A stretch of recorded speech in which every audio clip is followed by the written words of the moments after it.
Alright, so I have all of my berries picked that I'm going to put up today. I've brought them inside. We're going to wash them, and I'm going to show you a couple of different ways that you can use these berries, that you can put them up, you can preserve them, however you want to keep them and want to use them. There's a handful of uses for mulberries, not as many as some of your other fruits, but I have gotten a lot of comments or read a lot of comments, from people saying, I have mulberries everywhere and they go to waste every year. Is there something that I can do with them that is actually very good that you would want to go out and pick them for? So for that, yes, there's definitely some uses for mulberry, and I'll show you some of those now. The first thing you're going to want to do with your berries is purge them to get any bugs or anything out of them. Especially mulberries, there's always some little worms and bugs and stuff up inside there. So what you want to do is fill it up with some warm water and use either salt or baking soda. In your water, mix it, let it sit for a while, and that's going to kill any little bugs or critters that might be in there, and it'll also cause them to float to the top so that you can easily rinse them off. And you can do it a couple of times if you want. Usually once is all you need if you let it sit for a little while, but you can rinse through it 2 or 3 times to make sure that everything is out.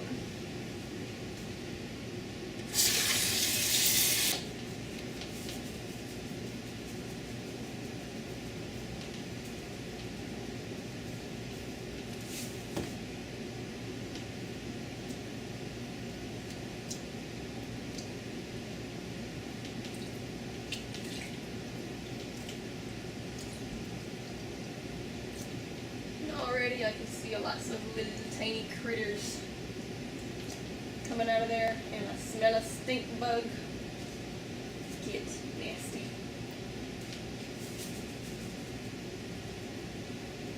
So I'm going to let that salt water just kind of sit there for 5 minutes, I guess.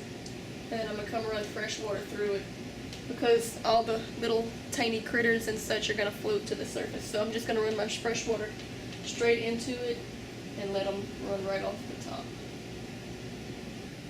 Alright, there are quite a few uses for mulberry.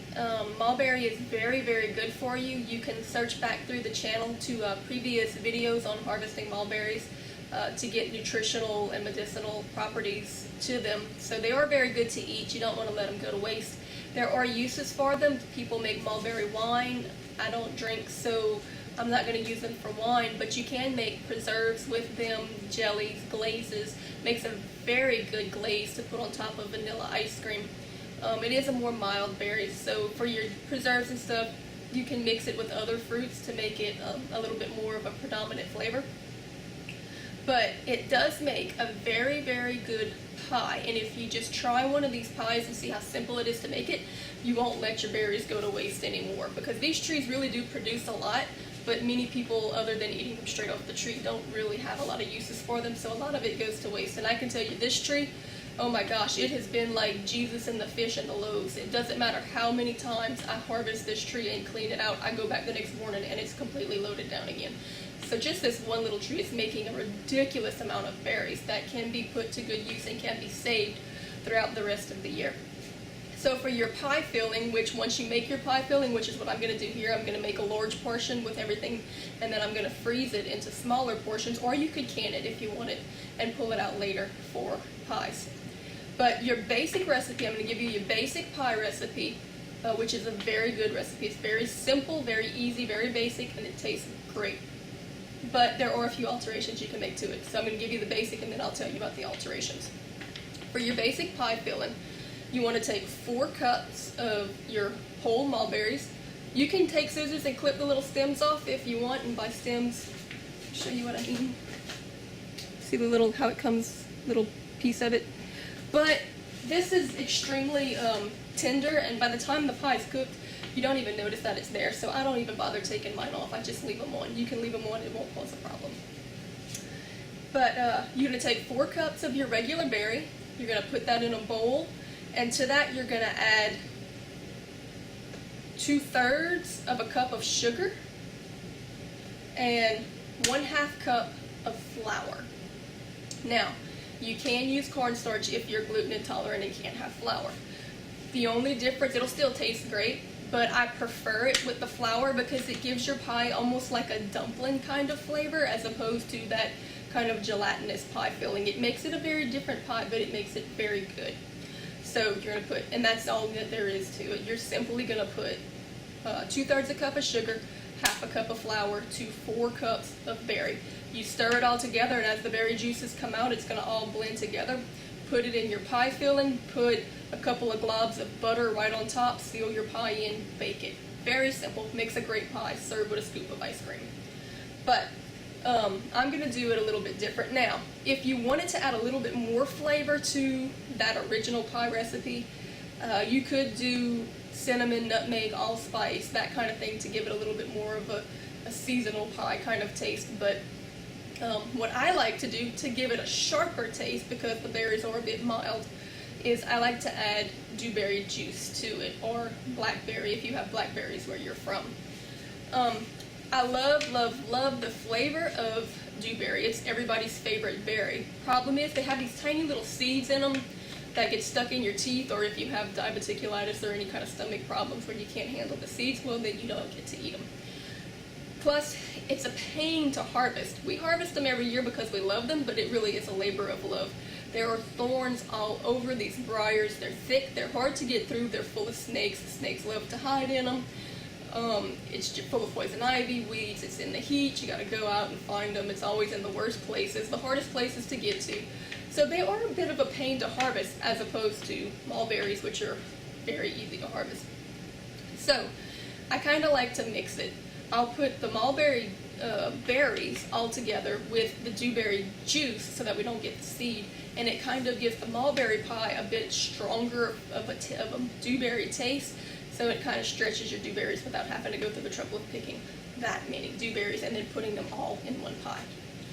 So what I'm going to do for that particular pie recipe, mixing all of my wild berries that I've harvested right now, is I'm going to start with a pot, and to that I'm going to add my dewberries.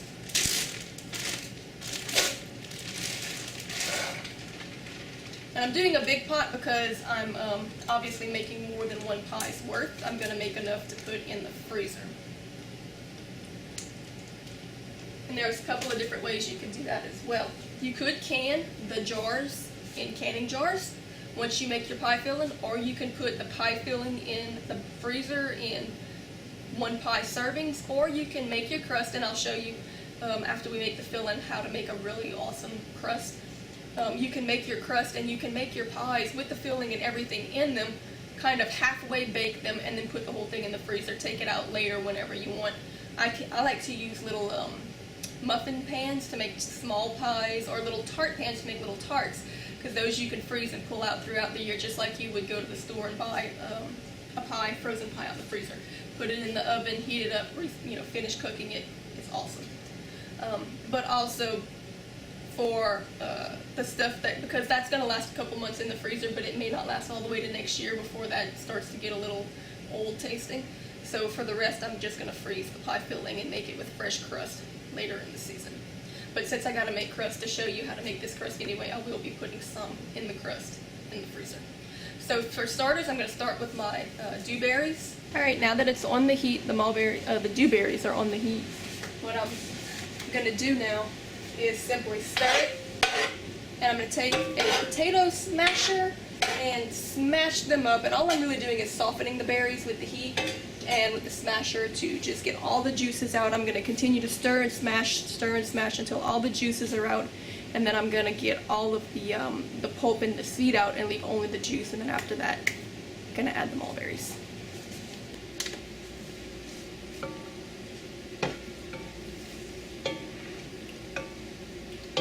Okay, smells amazing.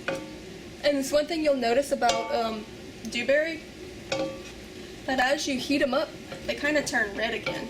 It's because all that goodness is coming out. This is such an amazing syrup this makes. And of course you could use this syrup on anything, pancakes, like I said, ice cream. You can make cobblers with this. You can make muffins, and you can do that with the straight up mulberries. You can make muffins and pancakes and all that good stuff. And I do typically freeze a couple of gallon bags of just the berries to pull out throughout the year and throw into things. But this is by far my favorite use for the mulberries. And this, I typically like to use the dewberries more for like the muffins and stuff because they have a better standalone taste. But this is awesome for stretching and just making that pie taste great. So, see, just smushing it all up.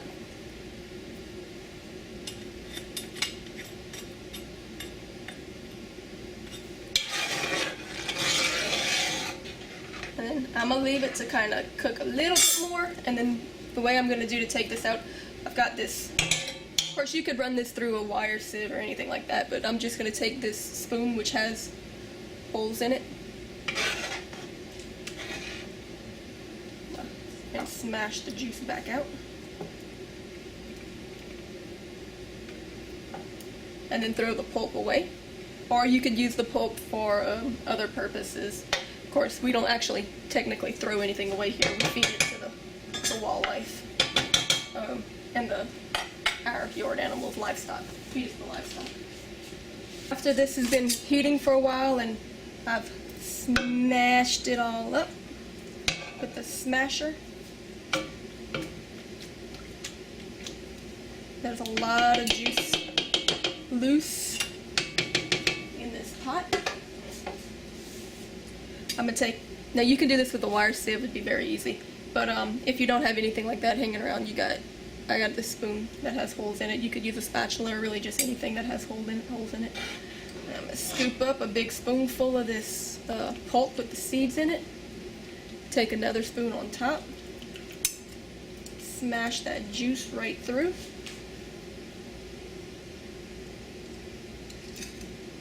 And take the rest of the pulp that's left. Put it to the side.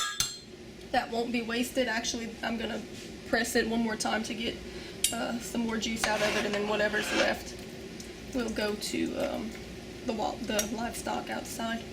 Still lots and lots of valuable nutrients in that. Getting out all that awesome flavor. Pulling aside seeds.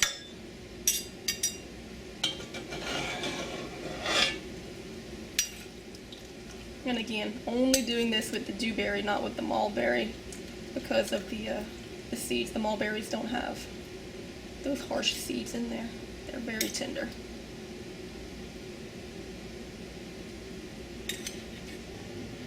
Alright, now remember, if you're not going to add the dewberry or blackberry or whatever you're using to it, then you would skip the step that I just did and start with this. If you're making one pie, you want to do it with 4 cups of berries. If you're preserving or canning or doing this to put in the freezer to harvest your berries and you've got a lot of berries, you want to count how many cups that you put in there. That's 4 cups for a pie. I think I said 3, I'm not sure. Anyway, you want to use 4 cups for the pie. So you want to count how many cups you're putting in so that you know how many times to duplicate the recipe. Remember, recipe is very simple. You don't have to cook it. You can use straight berries, or you can cook it down a little bit if you want to soften and moisten it a little bit. Now, if you're doing regular mulberry pie with nothing else in it, remember your measurements are 2/4 of a cup of sugar per 4 cups of berries and 1/2 cup of flour. But because I'm doing this with the dewberry juice and it's juice and there's no pulp in there, I'm going to have to increase that flour just a little bit to dry it up. So I'm probably going to end up putting more along the lines of 2/3. So it would be 2/3 sugar, 2/3 flour, 4 cups of berry and juice blend mix. So here we go. I'm just going to start getting purple again.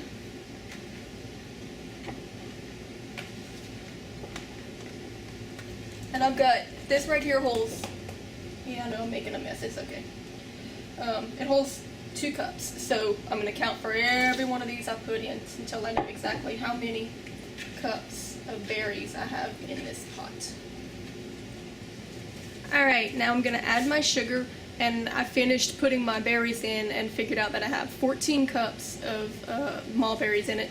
So I'm going to need to multiply my recipe 3.5 times.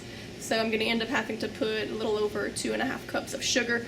Now that might seem like a lot, but remember, this is going to make multiple pies. This is going to be enough filling to make pies for the year, probably on the order of maybe about 7, 8, 9 pies in total. Well, actually, it may end up being a little more than that. So if you figure 2.5 cups of sugar, divide it by a dozen pies, that's really not a lot of sugar. Most of your sugar's coming, of course, from the mulberries. So,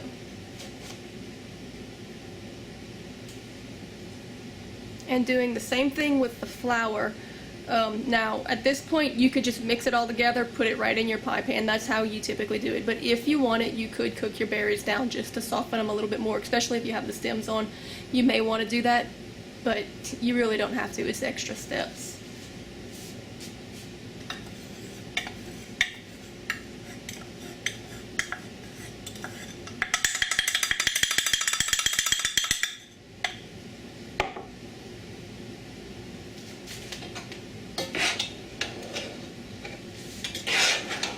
As you stir the berries, they're going to release more and more juice, and you'll see that it's going to soak up all of that flour that you just added. If your berries are particularly juicy and you think it's going to hold too much juice, you can add more flour if you need. If you want it, instead of quite so much sugar, you could add some condensed milk. It would give you a little bit more of a sticky thickness in your pie filling. You know, it's a pie filling. You can put what you like in it. Again, like I said, some people at this point would add a little cinnamon, a little nutmeg, a little allspice if they wanted it to have a little bit more of a wintry, seasonal kind of pie taste, or if you want to just keep it a nice spring fruit pie, simple just like it is. You put that in your pie crust, and it's going to bake. And I like to leave it a little bit juicy because I like it to soak in the crust and give me that kind of like dumpling-y taste, because I like the taste of dumplings, but I don't like the wet bread texture that you get with dumplings. So for me, a pie crust with a lot of juice is just like perfect, because you get that kind of firm crispiness in your pie crust, but it's still absorbing that good fruit flavor. Great. Alright, and getting everything mixed together, you can see what a nice, thick, awesome pie filling this is. At this point, if you want to go out and buy you a already made pie crust, you're pretty much done. You just slap that in there, put it in the oven. Alright, at this point you can kind of taste and adjust to your likings as far as sugar and spices go. But you could say you're done pretty much at this point. If you wanted to go out and buy you a pie crust to put it in, then you could just slap that in there and throw it in the oven, and it'll be done in no time. You can freeze it or can it or jar it or however you want, just like this, and it will last the year. Now, if you want to make your own pie crust from scratch and be able to say, hey, look, I made a fresh homemade pie completely from scratch from wild berries that I picked. Oh, don't I feel like little Susie homemaker? You can do that also, and I'm going to show you now how to make a really awesome pie crust. It's probably the best pie crust that I've found for making fruit flavored pies. It's really, really good.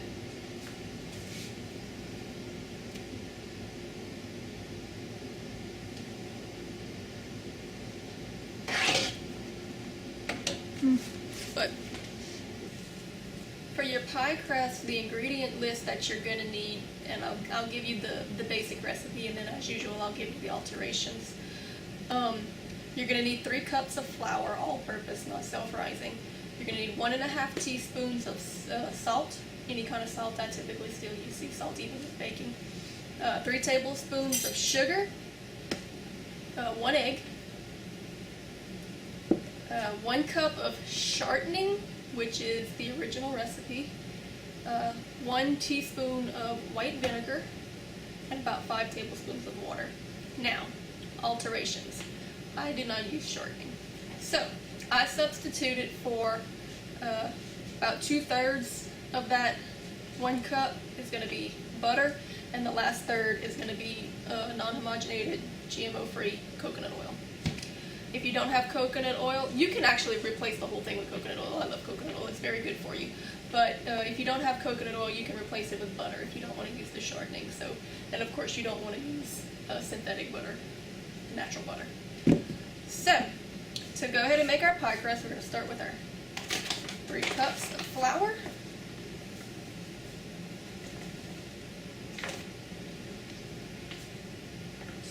One.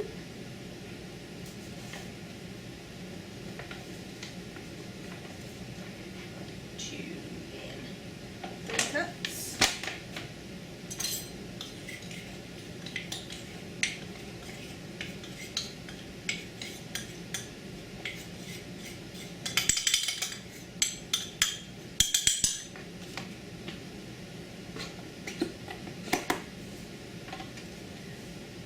1 1/2 teaspoon salt.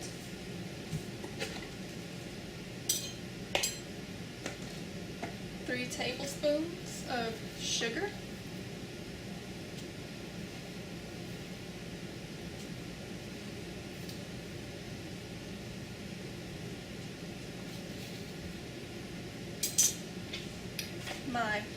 1 cup of shortening, which I do not use, so I replaced with 2/3 a cup of butter.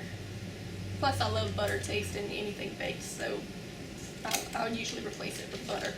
But I like the coconut oil too because it's very good for you. It's healthy. It kind of counteracts the negative effects of all the sugar and flour you're eating. But besides that, it gives it a slight nutty taste, which is really good in a pie crust. So, break up my butter a little bit.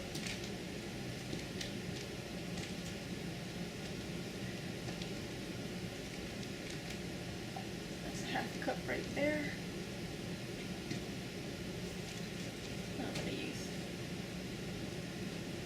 half of this.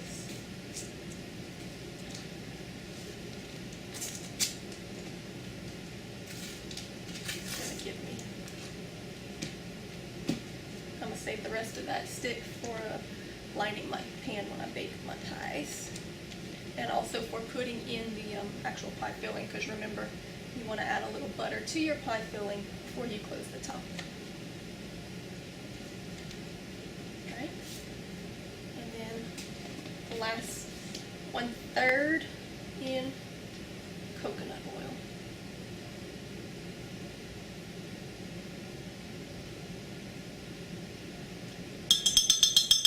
I know that looks like a lot, but it's just because it needs to be melted. Okay, put that in. Alright, mixing my dry, making my little volcano indention in the middle, my little caldera, to crack my egg in.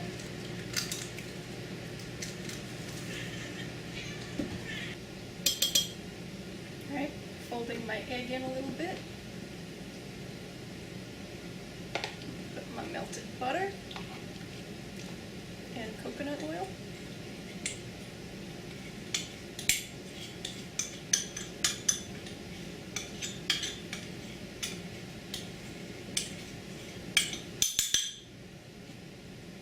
To which I need to add, kind of stir that in just a little bit.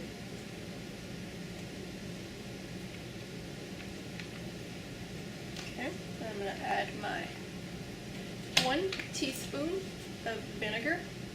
It calls for white vinegar, but I've heard of people using apple cider vinegar. It still has a wonderful taste. So if you wanted to use apple cider instead of white, I see no reason why you could not do that.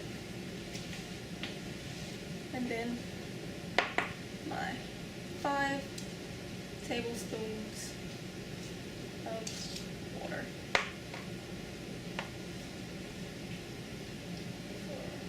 1, 2, 3, 4, 5.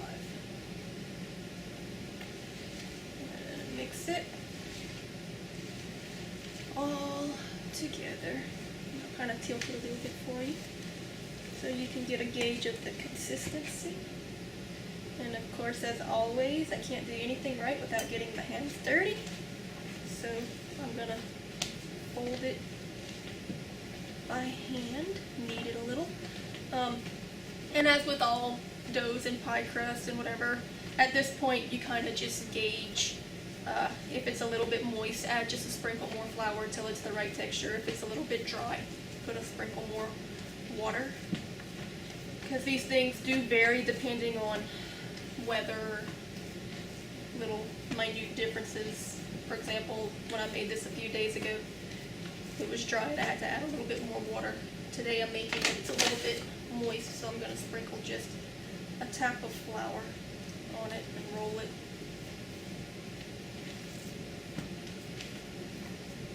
Until I get it, that's perfect.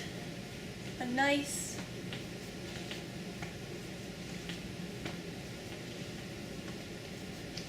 pie crust ball.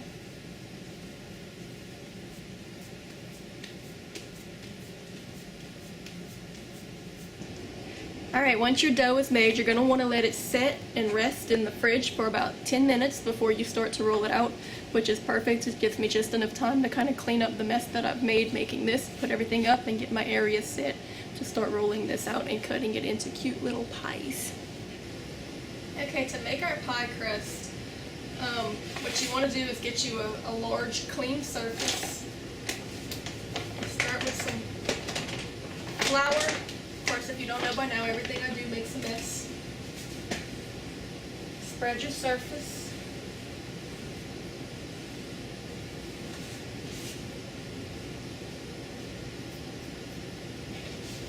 Get your little dough ball out.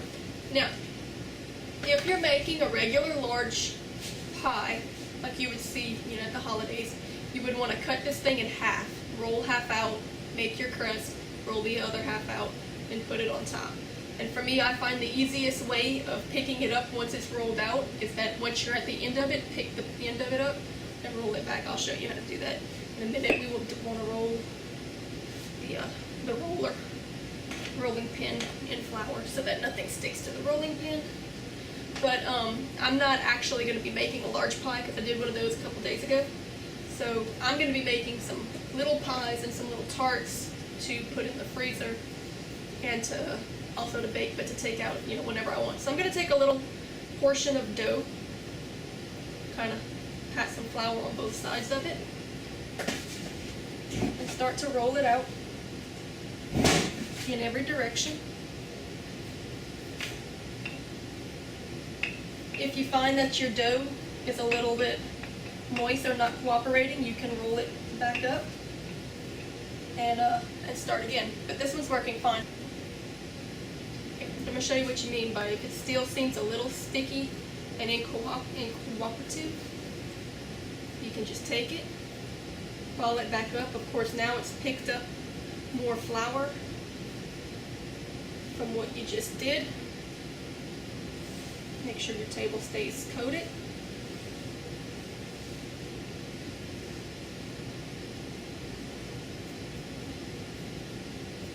I get some more.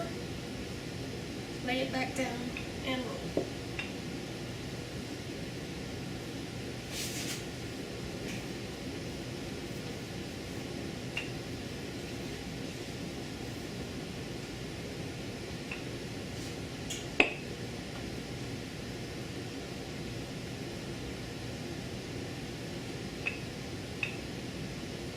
And now if you were going to pick this up, especially if it was a large pie, what I do is I just pick it and I roll it, lift the whole thing with the roller.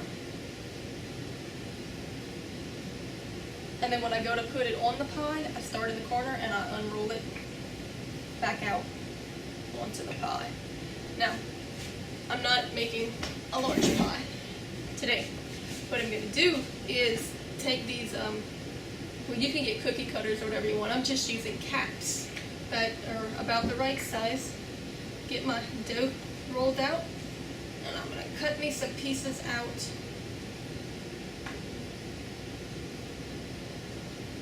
with these caps.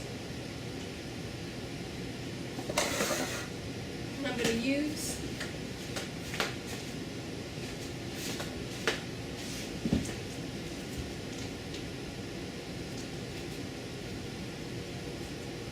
make sure my pan is buttered.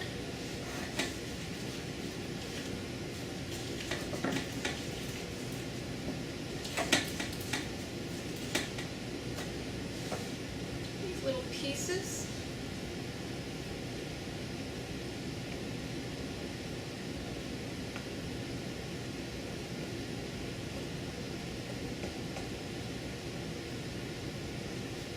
To make little berry pies. And I'm going to use my smaller cap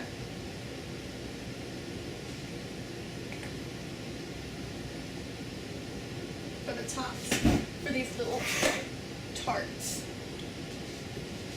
Okay, since I'm not using a big pie, I'm using these little tarts. What I want to do still, even as if I was doing a big pie, what I want to do is take about half of my dough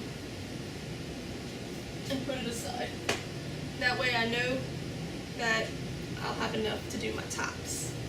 So for this dough, I want to take it, and the easiest thing to do would be to just go ahead and make them in the pan.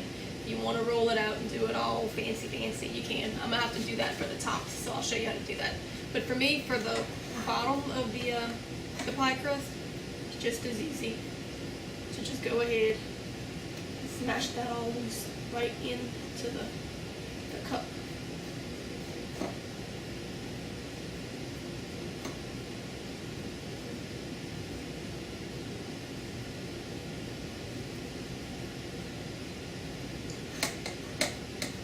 Everybody's different. I like to make my dough a little bit more moist and then add a touch of flour to it as I'm working it. Makes it a little easier to handle, in my opinion.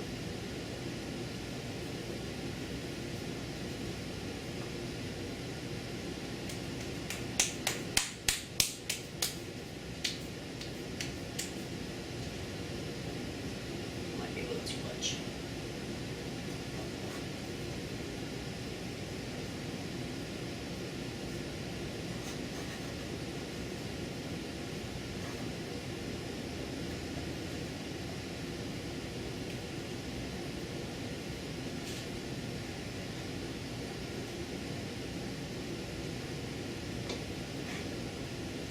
And it depends on your preference. For those that like a lot of pie filling, you probably would want to go ahead and do the larger pie. The one I did the other day was massively thick with this filling, and it was really good, especially smothered in vanilla ice cream. But some people prefer more of the dough, more of the crust, and less of the filling. For those people, these little tarts would be awesome. But I like to make a variety. I'm going to put them up so I can pull out what I want when I want.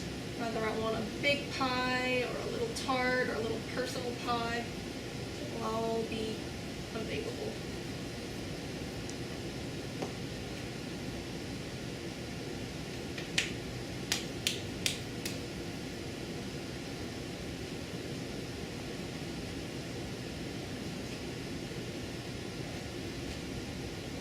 These little pies are so easy to do.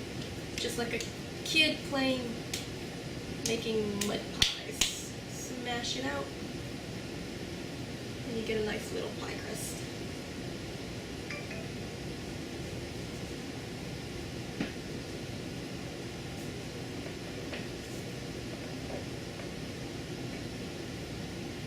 I guess I got enough left to do. And I'll throw that back. Exactly half.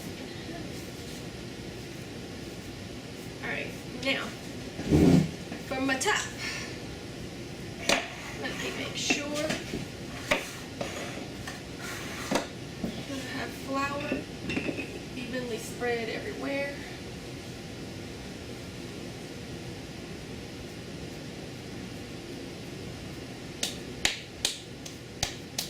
Before I do that, actually, we go ahead and put some filling in these pie pans. Some berry and some juice. into each little tart.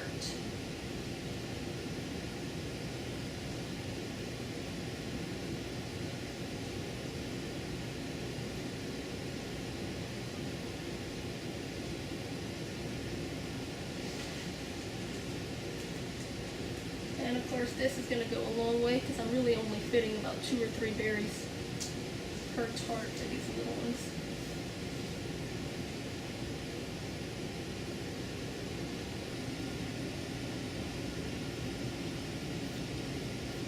Now I'm full of flour and mess, but what we're going to do now is, okay, so now I need to roll out my dough and make my tie. Push these back a little bit. I want to roll this around in some flour. Make sure the outside of it's good coated so that when I roll it, it doesn't stick to everything and all the spots on the table that I just unfloured. I need to spread everything around. Get it all nice and floured again. Okay. Keep getting it on my hands. Keep putting it on the outside.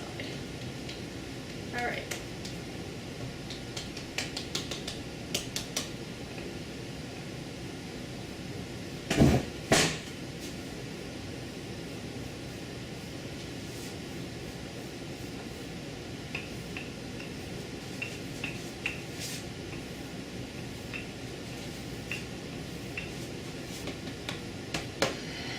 Alright, now if I was going to put this on the top of a large pie, I would pick it up this way. Pick it up on my rolling pin. And then when I would go to put it on the pie, I would lay it across the top and I'd roll it back out.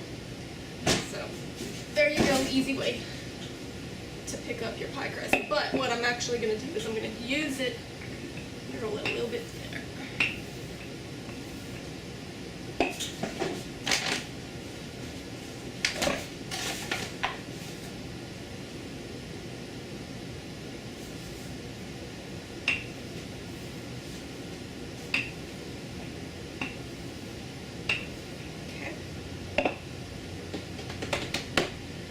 My little cap to cut me out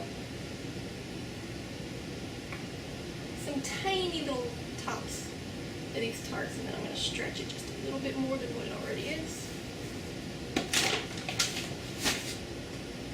and crimp the edges, covering my little pie tarts. And then of course whatever dough is left over from these pieces, I'll just roll it up in a ball, roll it out flat again, and continue to use it until all my little pies are covered. And of course I have a bigger cap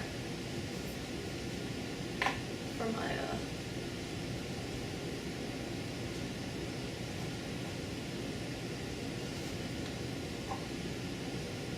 larger pieces.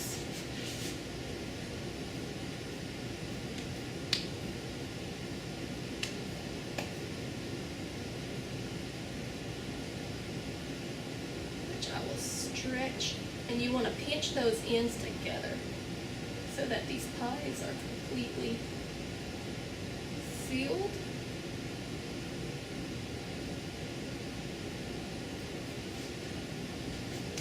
Oh, one thing I did forget. We want to go ahead and put a little tiny bit of butter.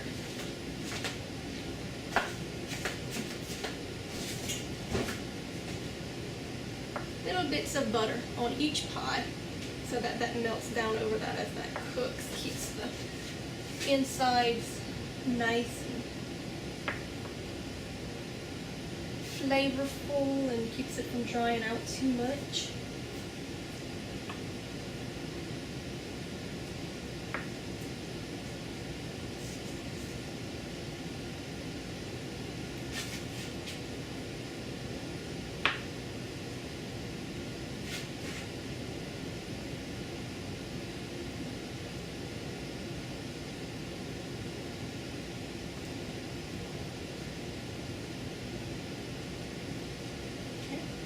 Now I'm going to take my little cutouts, smash them down a little bit, nice little pie topper.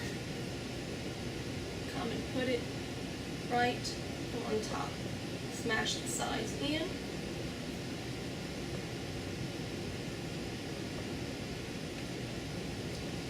Move on to the next one.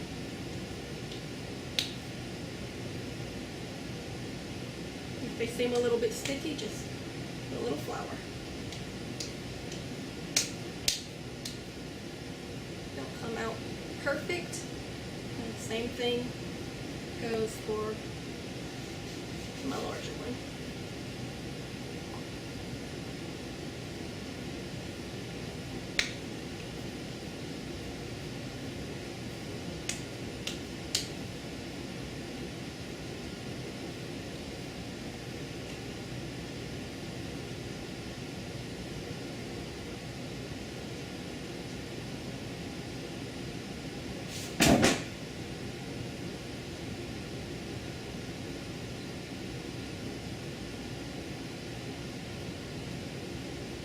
That piece of butter on the top is also going to serve to keep that top crust from drying out completely while it's cooking the inside. Because remember, that bottom crust is going to be in all that juice, so it's going to take it a little bit longer to cook than that top crust, and you don't want your top crust to dry out.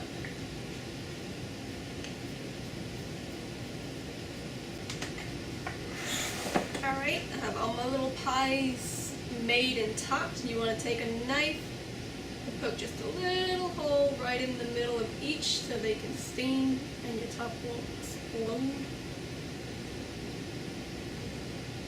And of course I have a lot of pie filling left. All of those I'm just going to put up in the freezer in single pie size servings.